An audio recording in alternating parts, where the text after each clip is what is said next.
उंदीर, घुशी, बकरी, कुत्रा, घोडा यांचे जे मलमूत्र असतात त्यातून हा बॅक्टेरिया वाहत येतो आणि आपल्या पायाला, हाताला कुठली जर ओपन वुंड असेल त्यातून तो आपल्या शरीरात आत जातो.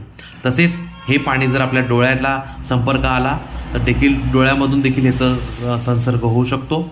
तसेच हे जर पाणी आपल्या तोंडामध्ये जर त्याचा संपर्क आला तर तोंडातील लाळेतून देखील ह्याचा आपल्या शरीरामध्ये त्रास होऊ शकतो. ह्याची लक्षणं पुढीलप्रमाणे: पहिला, थंडी भरून ताप येणे, खोकला, अंगावर रॅश येणे, डोळे लाल होणे, उलटी होणे, जुलाब होणे, अंगदुखी, डोकंदुखी अशी लक्षणं असल्यास त्वरित डॉक्टरांना भेटा. धन्यवाद.